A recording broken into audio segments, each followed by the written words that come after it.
Hi everyone, this is Terry from terryscraftroom.com. Welcome back. I know it's been quite a while since I've been here, but today I want to talk to you or do a project using the Tricks and Treats bundle stamp set. And this is a really cute stamp bundle. And stay tuned till the end and I'll show you a second project that I made with this bundle, and it's a 3D project. So like I said, stay tuned to the end and I'll show you that. This card is a Halloween card, obviously, but when you open it, it opens like that. Kind of cool. A little bit different take on a regular card. So let's get started. What do we need for our card? Well, the first thing we need is we need to make our card front. Because as you see, the card front is two different pieces. It's a piece of basic black and a piece of DSP, but you need to make that the right size. So we're going to use our card back as a template. So the card back is a regular 5.5 by 4 1/4 piece of basic black cardstock. Then I have a piece of designer series paper that is 5.5 by 3, and then I have a piece of basic black that is 5.5 by 2, and we're gonna marry these together and make sure that they're the right size. We're gonna glue these two pieces together and we're gonna lay them on this, but we are not gluing them to this. That is a big distinction. So I'm gonna lay them on this black piece of paper. Let me find, let's see here. Is this the right size? You'll be able to see this a little bit better. What I used the black piece of paper when I was making this, but you might be able to see it since I'm laying black on black a little bit better this way. So this is another 5.5 by 4 1/4 piece of paper, basic white, that I had used for a demonstration. So I'm laying this, let me get my desk situated here. There we go. So I'm laying this on the outside, and then what I'm going to do is I'm going to glue this piece on. Now when you glue this piece on, the back is directional.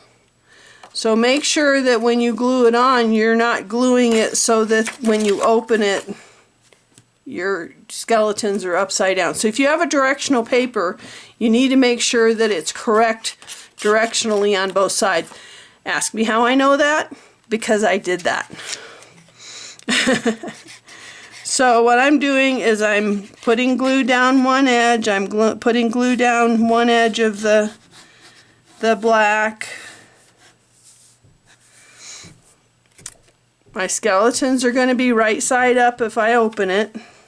And then I'm just going to line it up on this lower piece of paper so that I make sure that my card front is 5.5 by 4 1/4, and it just slipped, went the wrong way. So we're gonna try this again. That's the good thing about liquid glue, is it's a little bit forgiving. Okay, and then when I pick it up, it's the right size, and my skeletons will be situated correctly when I open my card this way, because you do see some of the skeletons.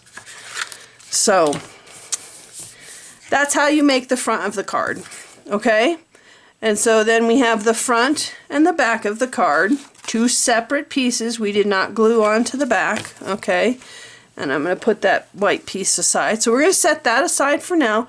There's a lot of die cutting to this card, But the first thing we're going to need to do is now make, the next thing we're going to need to do is now make the center of our card.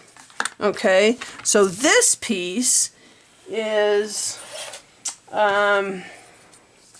should be 4 3/4. Yep, 4 3/4 by 11. And we're going to need our scoreboard. I need to find my scoreboard. It's hiding here. Okay, here's my scoreboard. So you're going to put the 11-inch side across the top. Okay, and we are going to score it at 2 3/4. Oh, that's not a scoring tool. That is a pokey tool. That won't work. This is a scoring tool. 2 3/4. 5 1/2. And 8 1/4. Now you could do 2 3/4, 5 1/2, turn it around and do 2 3/4 again. It doesn't matter. It's symmetrical. Okay, and then we're going to fold this accordion style. Okay, and give it a nice good zhuzh with your bone folder. Nice good crisp folds here. Okay, and there we have it. Now, when we put these in our card, we want them to open this way. Okay, so we want an M, not a W. So what we want to do is make sure that our center mountain fold is facing to the left, to the opening of the card, okay, when we glue it down. We're going to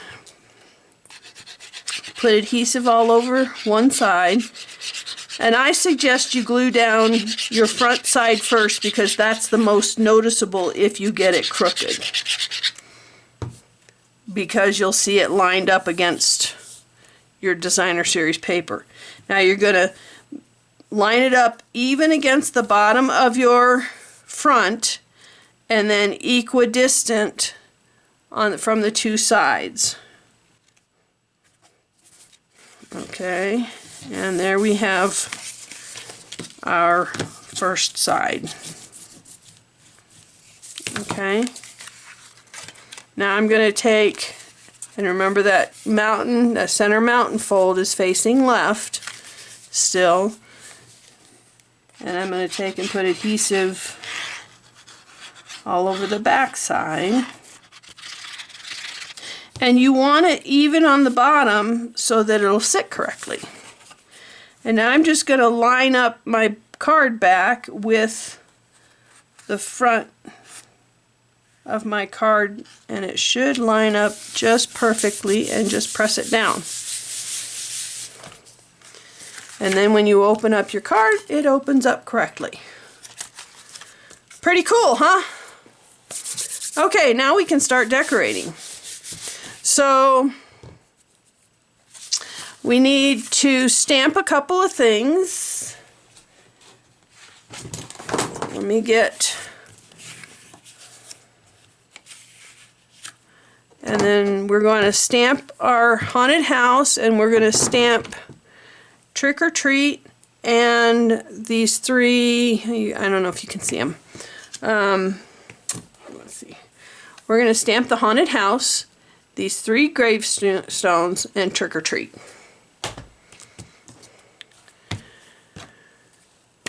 And so let's get our Memento black ink. The one nice thing about this card is there's no coloring. It's all stamping and cutting out, or die cutting. There's a little bit of fussy cutting, but not much. Okay, there's the house. There's the trick or treat. And so I'm going to use the die cuts for this. This die cut here is for the trick or treat. Okay. And then this die cut will be for the house. So I'm going to take and stamp my tombstones right in between these guys. There's no die cut for the tombstones, so that's the little bit of fussy cutting we're going to need to do to cut out. But I put the die cuts here so that I know where I can stamp my tombstones. Okay? Okay. Now, through the magic of video, I have my trick or treat, my haunted house, and I've also already fussy cut out my tombstones. Now if you looked in the fall catalog, we had some glow-in-the-dark paper, and I used the glow-in-the-dark paper to cut out my ghost. I used, in that same fall catalog, on page 63, we have the Deckled Circles dies. Look at all those dies. You get 14 dies. That's amazing. And the sizes of those dies, the largest one of these is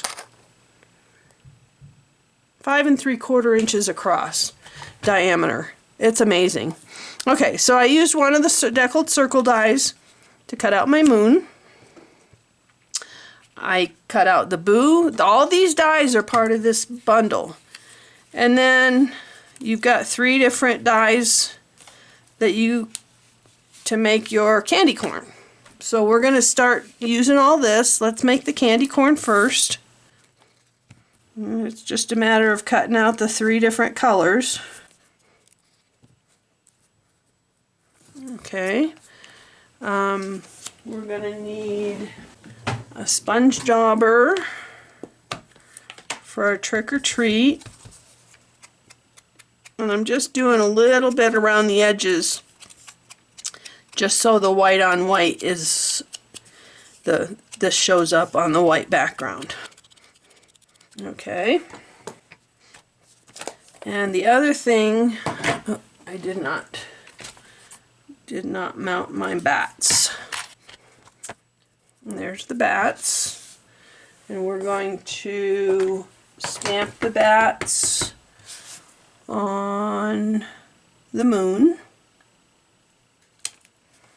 Right there. Okay. And we'll stamp the bats in again as we start putting things together. So now we've got, let's start putting our front together here. I've got a strip of basic black that is 5 3/8 by 1 1/8. And as always, if you miss any measurements, go on over to terryscraftroom.com and you can find all the measurements on my blog. So I sent this through the exposed brick embossing folder. And we're going to put that down. And I think I'm going to run out of battery here in just a second. So I may have to stop and switch batteries. But I'm going to put that down just to give this edge a little character. So it's just not plain black. Okay. We're going to put our moon down. Well, I didn't put dimensionals on much on the front here just because this is going to be thick enough. And then our boo can go like right there. Our haunted house is going to be dimensioned, and this would be a great place to use our black dimensionals. And if you don't already do this, if you get to the end of your dimensionals and you have, I call them the bones around the edges, those work as dimensionals as well. So just cut them up and use them. Okay, haunted house goes down. And the last thing that goes on the front is going to be our little gravestones, and these are going to need little dimensionals on them too. So I'm going to cut my bones a little bit smaller.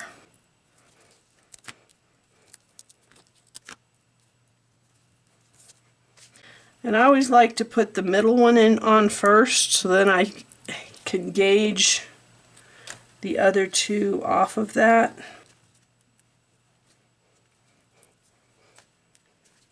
And I don't have them out, but if you want, you also can put a little bit of bling in between the gravestones.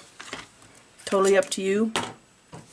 Okay, for the inside, I have 2 pieces of Parakeet Party that are 4 5/8 by 2 5/8, and I have 2 pieces of basic white that are 4 1/2 by 2 1/2, and we're just gonna, on one of them, I'm gonna stamp my bats up in the upper corner, and then we're gonna adhere these down.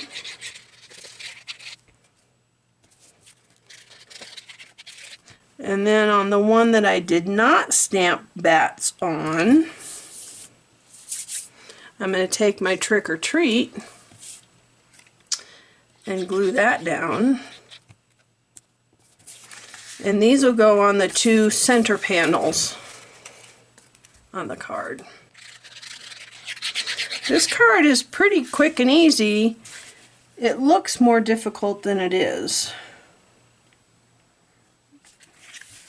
I think my classes had the most difficulty figuring out how to make that front panel the correct size.